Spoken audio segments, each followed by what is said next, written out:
Tonight, I think what I'm going to do to get us started, we'll just do a really short, oh, here come the Bilbies. Remember to tell Cole happy birthday when you see him after services. It's birthday today. Give him his, how old is he? 11. 11 spankings from every person here. Let's do it. No, he'll enjoy that. Okay, so what I'll do here real quick is I'll just do a really big overview of what we did last week. Focusing on Gideon, the main theme from last week was doubt and fear. And almost every section of text up to this point, you see some doubt or fear with Gideon. And so we'll overview that real quick. And then what we'll do is we'll just read the whole text for today. I'll do that. It's longer, but it'll be easier, I think, to just talk about it in two big segments if we just read it all and we're all ready to talk about it. So a real quick overview. You remember in chapter 6 and verse 2 that Israel is hiding in dens from the Midianites, and the Midianites are oppressing the people, and there's a prophet that comes to them in verse 8, and the prophet says to them, I delivered Israel from Egypt. His message in verse 10 is, you shall not fear the gods of the Ammonites. And so we are introduced to Gideon. He's hiding from the Midianites. Whenever we're introduced to him, the doubt is all kinds of questions. Where am I? Verse 13, please, my Lord, if the Lord is with us, why has all this happened to us? Where are all of his wonderful deeds? In verse 15, how can I save Israel? And he asks for a sign, and God gives him a sign.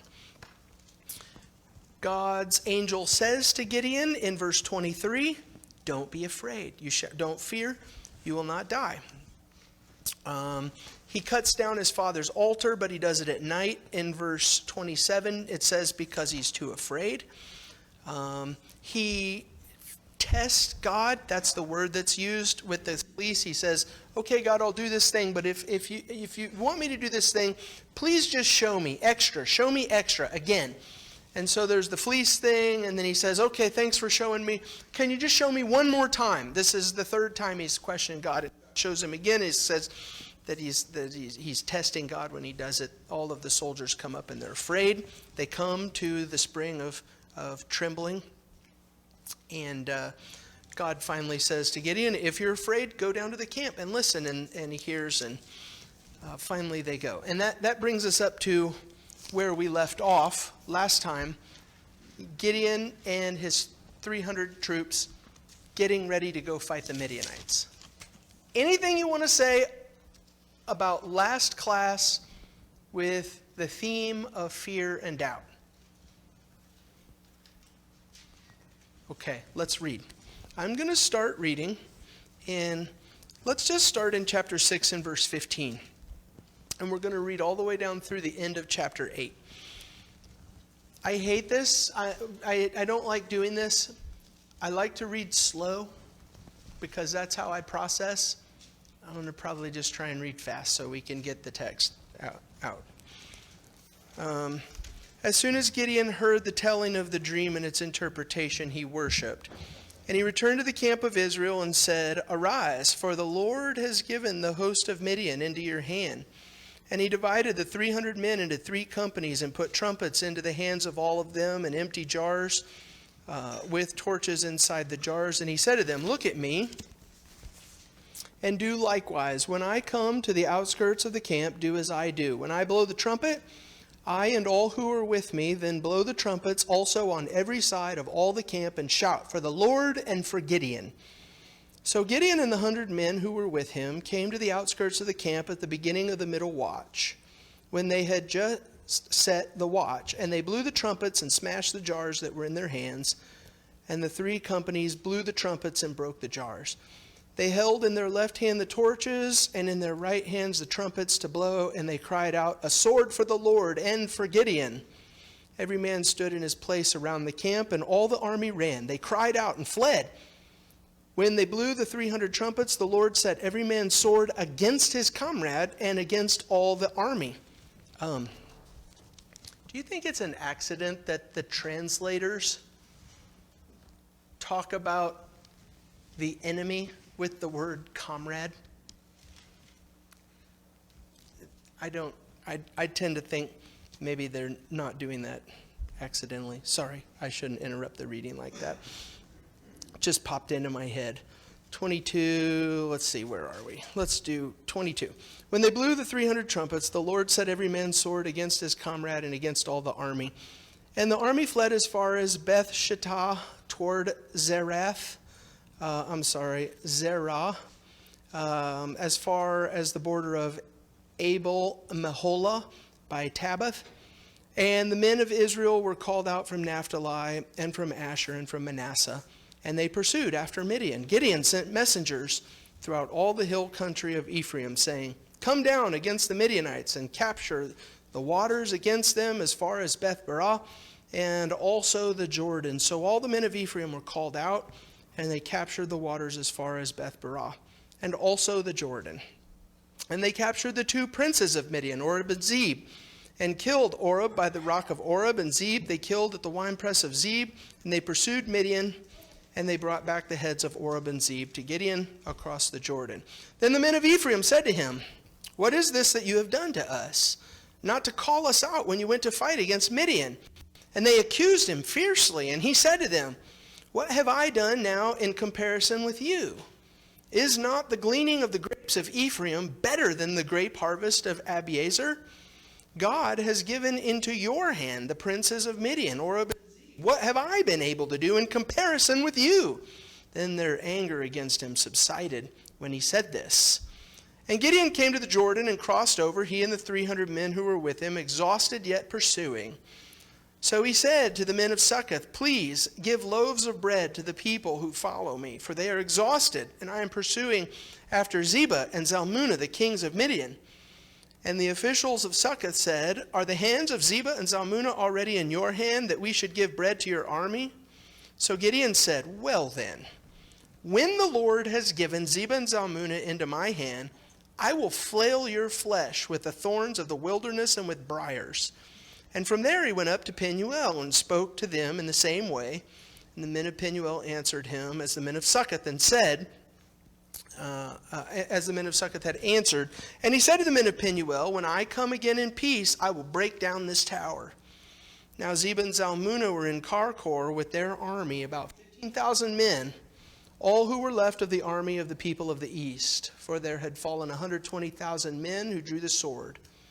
And Gideon went up by the way of the tent dwellers east of Nobah and Jogbehah and attacked the army, for the army felt secure. And Zebah and Zalmunna fled, and he pursued them and captured the two kings of Midian, Zebah and Zalmunna, and he threw all the army into panic. Then Gideon the son of Joash returned from the battle by the ascent of Eris, and he captured a young man of Succoth and questioned him, and he wrote down for him the officials and elders of Succoth, 77 men. And he came to the men of Succoth and said, "Behold, Zebah and Zalmunna, about whom you taunted me, saying, 'Are the hands of Zebah and Zalmunna already in your hand, that we should give bread to your men who are exhausted?' And he took the elders of the city and took thorns of the wilderness and briars, and with them taught the men of Succoth a lesson. And he broke down the tower of Penuel and killed the men of the city. Then he said to Zebah and Zalmunna, 'Where are the men whom you killed at Tabor?' They answered, 'As you are, so were they. Every one of them resembled the son of a king.'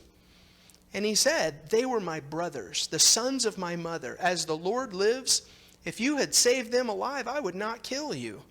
So he said to Jether, his firstborn, 'Rise and kill them.' But the young man did not draw his sword, for he was afraid, because he was still a young man. Then Zebah and Zalmunna said, 'Rise yourself and fall upon us. For as the man is, so is his strength.' And Gideon arose and killed Zebah and Zalmunna, and he took the crescent ornaments that were on the necks of their camels. Then the men of Israel said to Gideon, 'Rule over us, you and your son and your grandson also, for you have saved us from the hand of Midian.'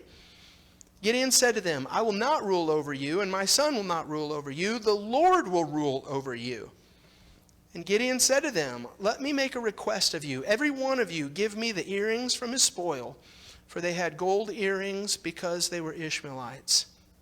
And they answered, 'We will willingly give them.' And they spread a cloak, and every man threw in it the earrings of his spoil. And the weight of the gold earrings that he requested was 1,700 shekels of gold. besides the crescent ornaments and the pendant and the purple garments worn by the kings of Midian, and beside the collars that were around the necks of their camels. And Gideon made an ephod of it and put it in his city in Ophrah, and all Israel whored after it, and it became a snare to Gideon and to his family. So Midian was subdued before the people of Israel, and they raised their heads no more, and the land had rest 40 years in the days of Gideon. That's probably enough for now. I guess one more verse, 2 more verses. Jerubbaal the son of Joash went and lived in his own house. Now Gideon had 70 sons, his own offspring, for he had many wives, and his concubine, who was in Shechem, also bore him a son, and he called his name Abimelech. Okay. So I think that we have, at least a little bit, left the themes of doubt and fear. You don't see doubt and fear in every single sentence anymore. What are the themes that you see in this new section that we read? Is there anything that you see, like just a big picture, you see it popping up, like here is clearly a thread that the author is weaving through this story, trying to paint a picture? Do you see anything? Adam? I guess maybe like anger and vengeance and revenge. It just seems like everybody's just at everyone else's throat, even within Israel. Yeah. There's a whole lot of grouchy people running around in this story. We'll talk about some of that. And in fact, I think that's even one of the, I should have thrown this up first. That's one of the words, one of the key words is vengeance and revenge, angry revenge that you see throughout this section. Yeah. Anything else? What else do you see through here?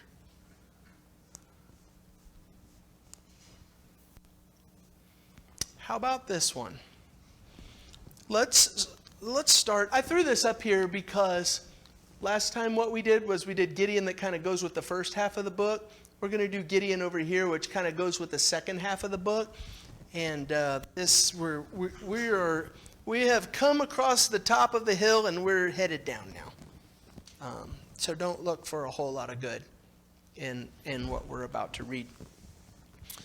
Let's talk about family cooperation. I think this is everything that I have for this conversation. I didn't animate it. I just threw it up there all at one time. Remember with Gideon in chapter 6 and verses 34 and 35, this is good.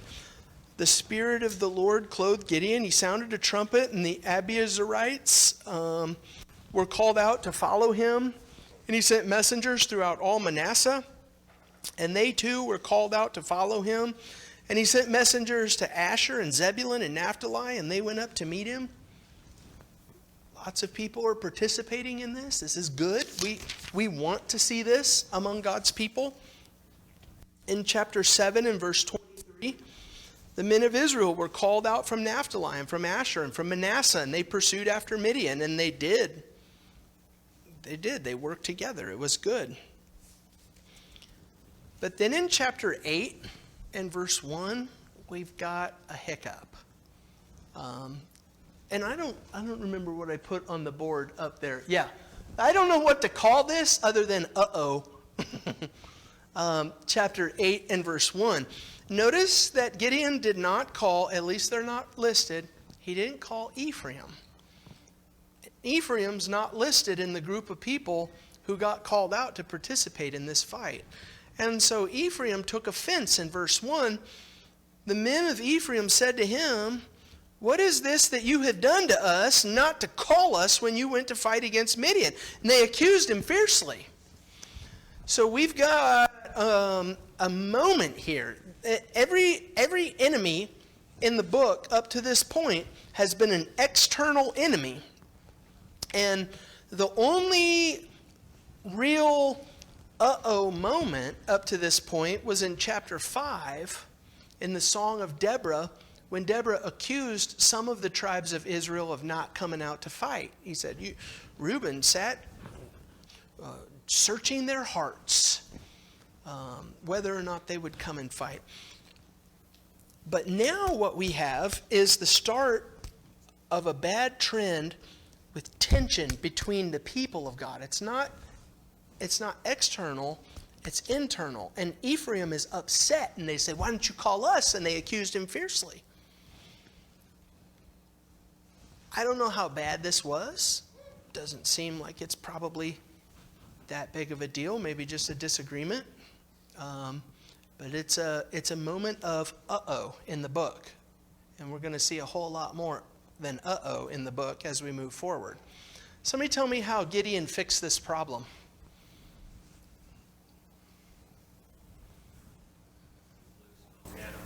Who said that? He kind of just like blew smoke at him. He was like, who am I compared to you? You guys are great. Yeah. Calm down. I tend to think there's probably a good lesson for us in here. When somebody takes offense and comes to the conversation with their fist raised, like they're ready to start something, for everything negative that I'm going to say about Gideon, Gideon put this one down. He fixed it. Good for Gideon. He said, you know what? You know what, guys? You're right. And what you've done is so much greater than what I've done. And they said, okay. And he fixed the problem. So we've got internal conflict, but Gideon, at least in this time, solves it. Let me just go ahead and prep you for some of this. Ephraim is also going to come with conflict to Jephthah. And Jephthah's just going to kill them all.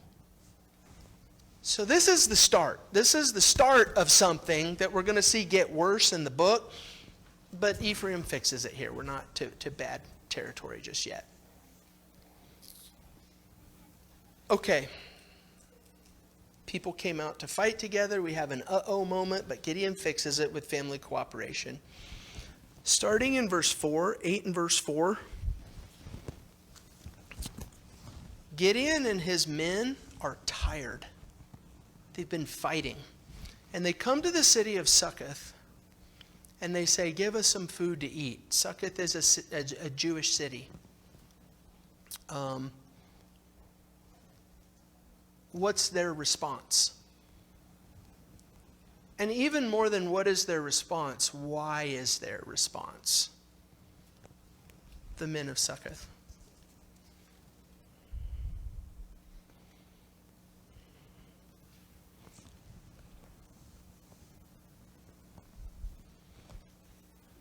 He says, why? They say, why should we feed your army? They're not done yet. You know, are you done yet? Do you already have your enemies captured that we should feed your army now? So you think it's like, go do your job before you come here knocking at our door? I mean, it kind of reads that way. Yeah.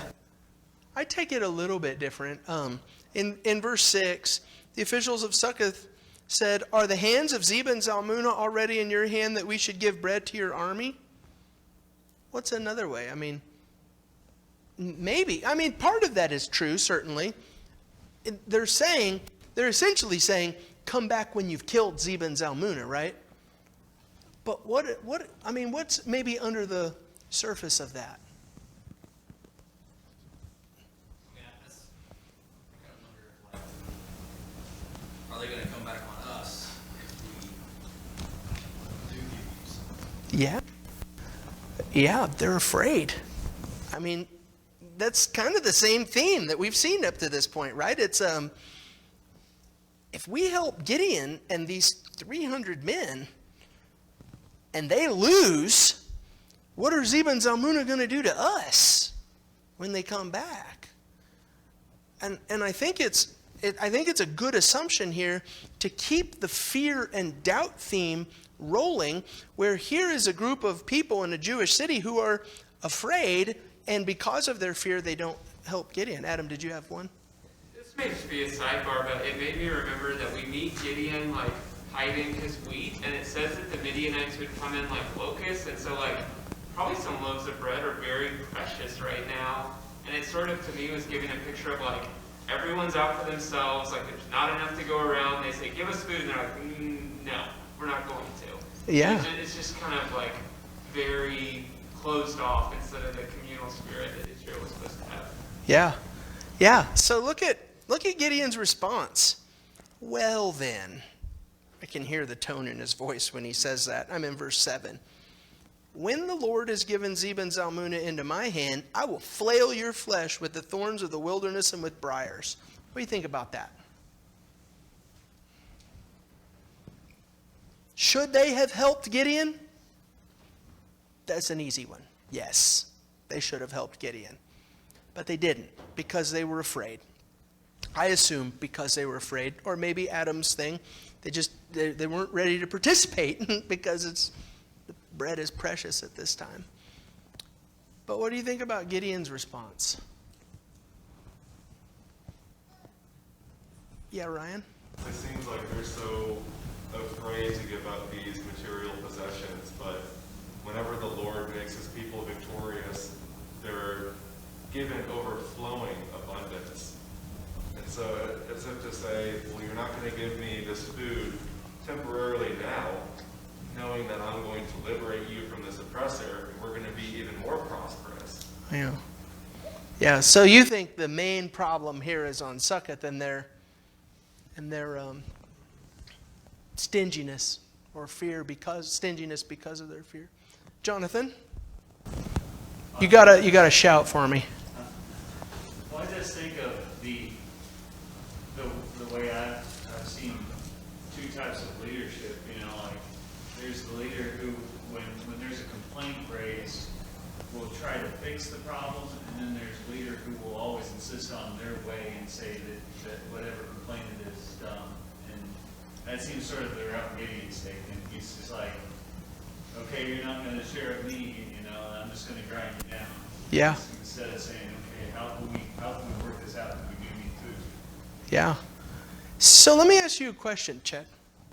Well, to me, in part of that sentence, there's a separation, because he says, when the Lord has given me these people, then I'm going to come back and take care of you. And so it's like, the Lord's going to reward and make me successful here. That's great. Now I'm going to separate that. I'm coming back to take care of you. Yeah. It That's doesn't say the Lord then is going to deal with you. It wasn't like through God. He was recognizing that when the first great chasing. yeah. That's about me. Yeah. And now we're back to Adam's revenge and vengeance. We're seeing another part of that now. How about this? Let me ask you a question. How did God respond to Gideon for 2 chapters when he was afraid and didn't do what he was told? Every single time. We talked about this last class. You read through and one of the things that pops up, I'm being heavy on Gideon and I'm being critical of Gideon. Look at his doubt and look at his fear. And your response in the class has been, rightly so, yes, but God is continuing to be gracious. And he asks for a sign, and this is not good that he doubts, but God gives him a sign. And he's afraid, and so God gives him what he needs in order to do this thing. And we've seen for 2 chapters, graciousness after graciousness after graciousness, patience on God's end with Gideon. And these people say, no, we're afraid, or no, we're stingy. And Gideon says, I'm coming back and I'm burning you down. It doesn't seem very cool, in my opinion, to see somebody who has received a whole lot of grace and patience on his end who's not willing to extend it to others. He says the same thing in verse 9 to the men of Penuel. He said to the men of Penuel, when I come again in peace, I will break down this tower. We don't have time to do it right now, but it might be interesting to look up. There's actually an archaeological find. We know this tower, and we see the ruins. You can see it. It's there. Somebody dug it up. And so he does. He comes back. They're victorious in verse 13, and he does what he says. And this is the first one seems awfully rough in verse 15. He came to the men of Succoth and said, behold, Zebah and Zalmunna, about whom you taunted me, saying, are the head of Zebah and Zalmunna already in your hand, that we should give bread to your men?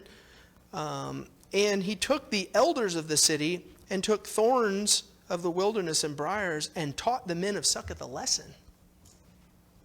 Ooh, he taught them a lesson. But verse 17, listen to this. He broke down the tower of Penuel and killed the men of the city.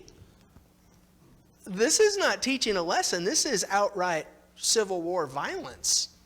I mean, he's killing his own people.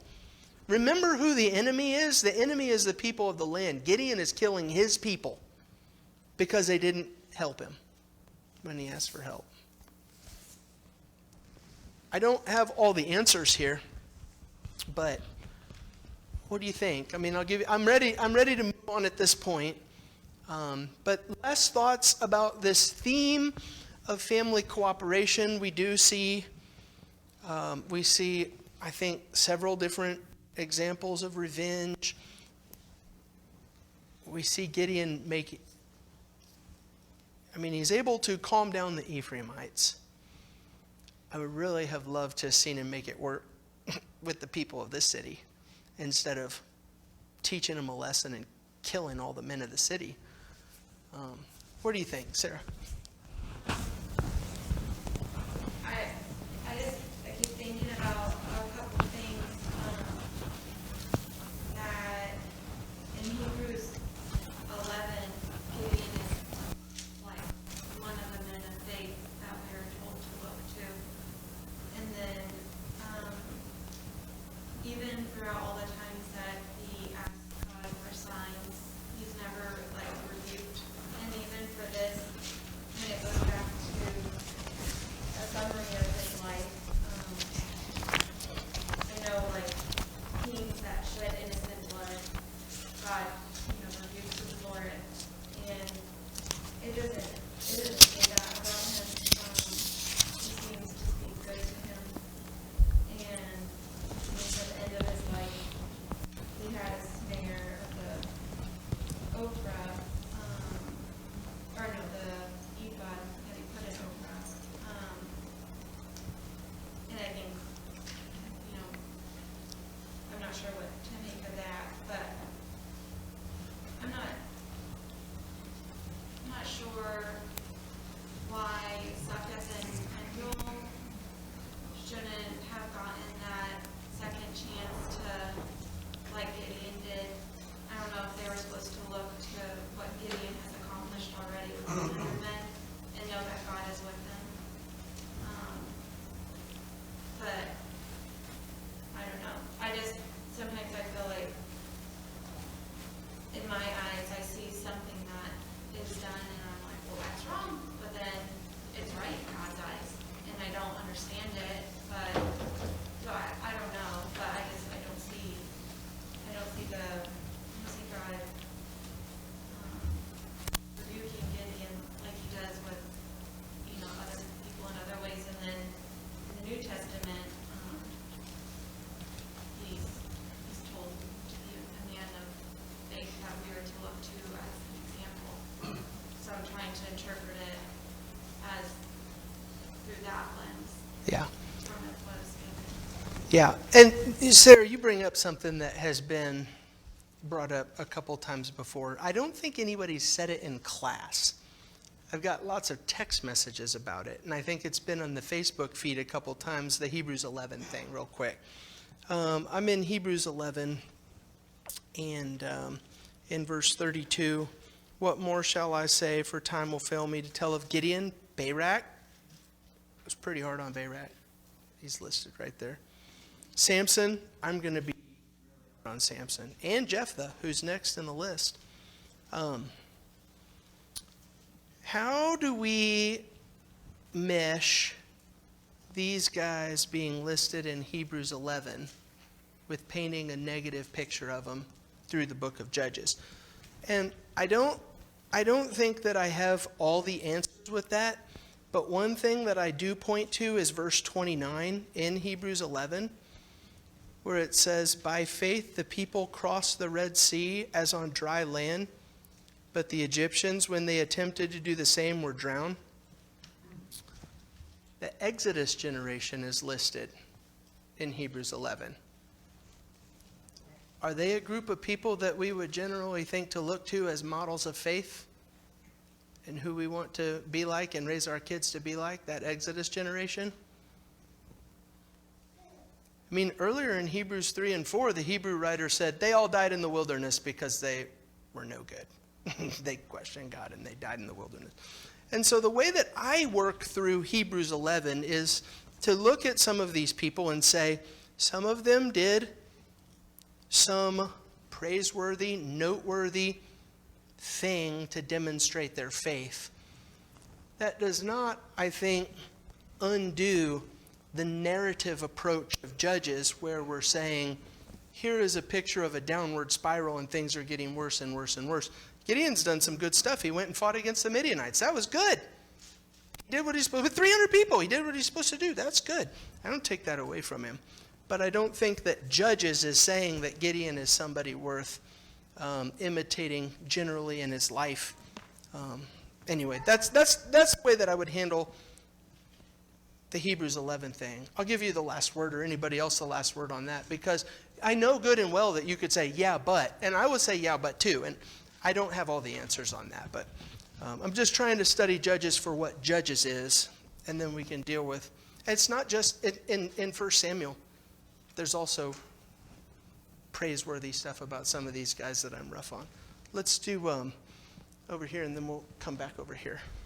Do you think the reason they could be in Hebrews 11 is down in 34, who were made strong out of weakness, and so maybe these people were used to show like that it is truly the Lord that is fighting and not these people that he chose? I'm just wondering, like, if we're thinking, like, how can I look up to these people who obviously didn't fully obey God? Like, maybe they are here to show us that, like, out of weakness, like, there was something good, something pointing to the Lord, saying that, like, it is absolutely not Gideon fighting because of his weakness and being afraid. Like, we can look to the Lord because he ultimately, Yeah.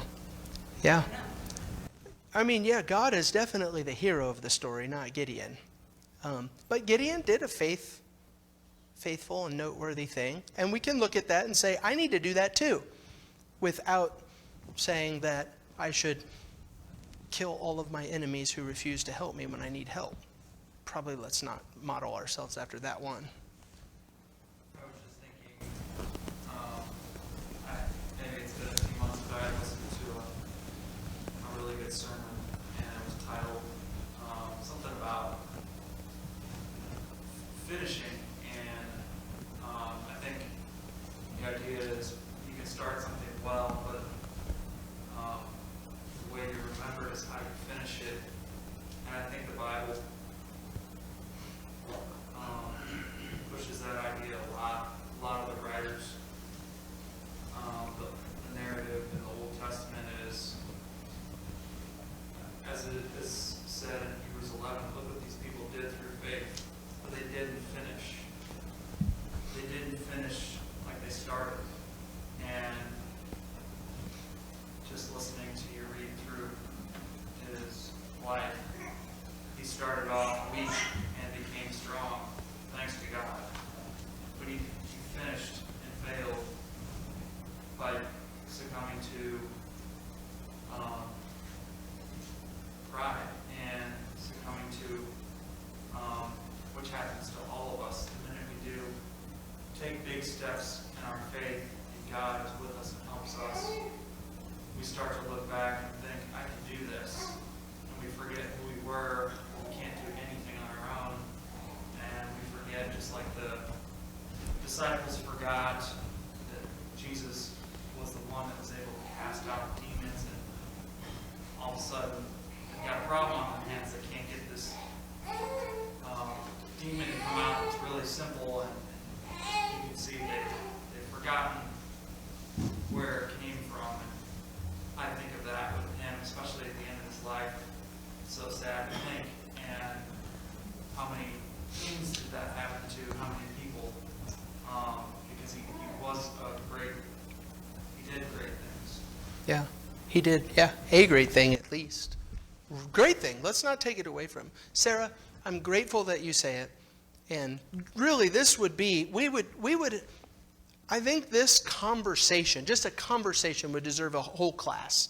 Because, yes, and I think, I'm glad that you brought it up, and I'm glad we're able to at least touch it. But we can't stay here.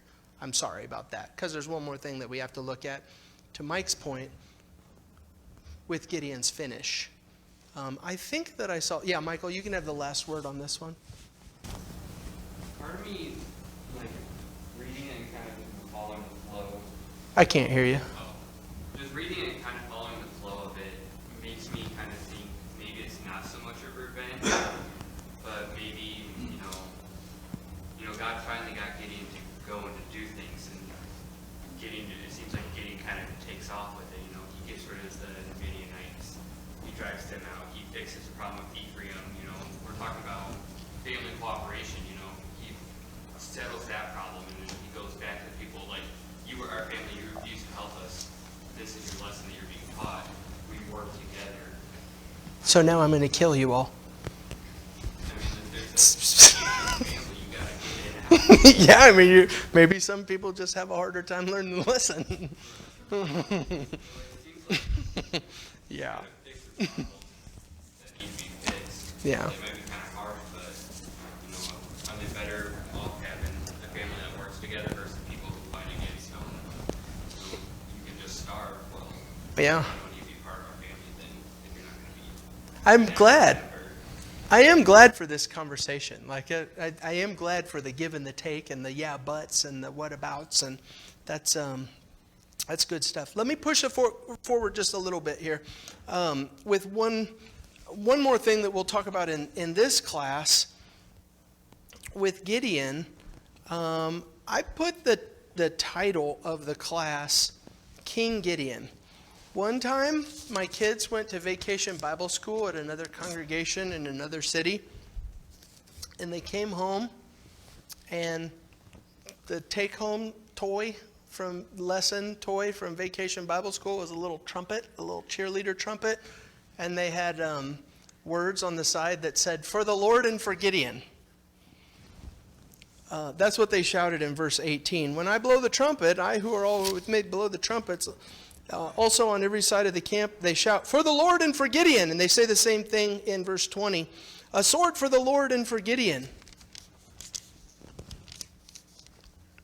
I just am not sure that's a good thing that they say for the Lord and for Gideon. God has said in this story, in verse 2, "Whittle your soldiers down, lest Israel boast over me, saying, my own hand has saved me." We read in verse 15 in chapter 7, "Arise, for the Lord has given the host of Midian into your hand." And there is even another one in chapter 3 and verse 28, whenever Ehud went out. This one's worth cross-referencing, I think. In verse 28, he said, "Follow after me, for the Lord has given your enemies, the Moabites, into your hand." And they went down after him and seized the ford of the Jordans. Ehud said, "The Lord has given you these things." And now they're shouting, "For the Lord and for Gideon." Now, hold on. Before you say, but, hold on. Let's see if that fits into a bigger theme here. In chapter 8 and verse 18, when he captured Zebah and Zalmunna, one of the things that Zebah and Zalmunna said to him is that he resembled the son of a king. "You look like a king."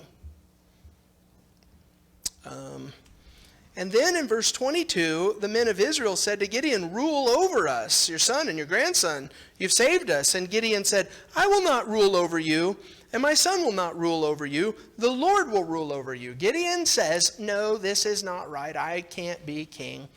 You don't reject God. Stay with God. But then the next two verses paint a picture of Gideon acting like a king. He says, "No, I'm not going to be your king," but then look at what he does. He says, "Let me make a request of you. Every one of you give me the earrings from his spoil. Give me the spoil of war," for they had gold earrings.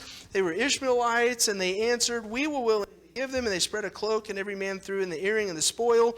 And the weight of the gold earrings that he requested was 1,700 shekels. That's about 43 pounds of gold. And I did some Googling on that today. It's more than $1 million worth of gold that they gave to Gideon. They're not king after this. And then in verse 26, and the weight of the gold earrings was 1,700 shekels of gold, besides the crescent ornaments and the pendants. Crescent ornaments on the camels represent royalty. The crescent ornaments and the pendants and the purple garments worn by the kings of Midian. Here you go, not king. You can have all the king's stuff. And he takes it. I think it's worth paying attention to verse 30, where Gideon has many wives. Who has many wives in the ancient world? With 70 sons, kings, and one of his sons' name is Abimelech. Anybody know what Abimelech means? My dad is the king. That's what the word Abimelech means. My father is the king. Gideon says, no, I'm not your king, though. But then everything he does looks like he's acting like a king. And the ephod thing, I think, fits into this a little bit more. In Exodus 28, I got to tell you, I don't know what the ephod is or how this whole thing works into the story. But in Exodus 28, the ephod is this.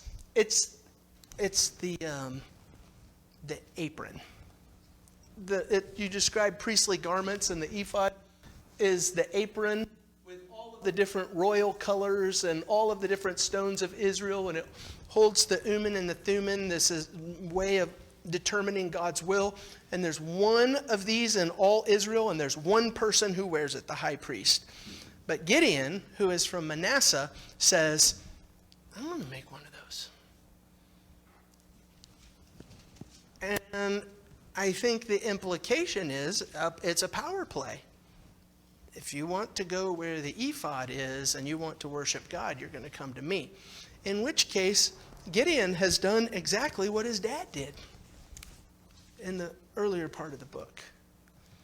And we don't have to wonder. I mean, we can wonder about what's the ephod and what's going on. We don't have to wonder about if it's good or bad or not. God specifically says this thing became an idol to Israel, and all Israel failed because of it.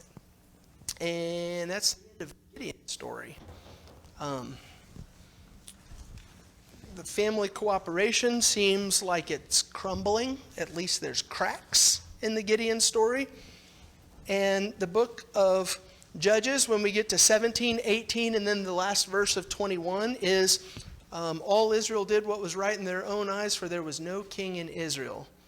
We need leadership. We need somebody who's going to point us to God. And Gideon ain't it. To bring the people together and to point the people to God. Okay, I think that our class is over, but I'll give you the last word. I don't see the gremlins at the... Has anybody rang the bell? Okay. And I'll give you the last word. Anything you want to say about Gideon up to this point? Last words about Gideon? Yeah, Jesse? I'm sorry, Jesse, I can't hear you. We kind of see Gideon go from a character who's full of fear and cowardice, and then as soon as things start going his way, he kind of becomes a person that's full of pride and doing things for himself. Yeah. I was asking Luke and John after school today. I still haven't put it together. Like, I don't feel like I have a grasp on this class to say, and here is the point. But I was explaining it to Luke and John, and I said, what do you think the point is? And John said, kind of seems like he had small dog syndrome. He starts out, and he's afraid, and he's scared of everything, and he becomes a king, and he gets some power and kills everybody. And I don't know, as good as any. I'm going to have to cut everybody off. I see a couple more hands, but the people are ready to come in. So thank you for your participation tonight. And for our next class, whatever Gideon was, created a son, Abimelech. And so read through chapter 9. For next week, we'll talk about Abimelech. There will be no question in your mind whether or not this guy's good or bad. All right, thanks.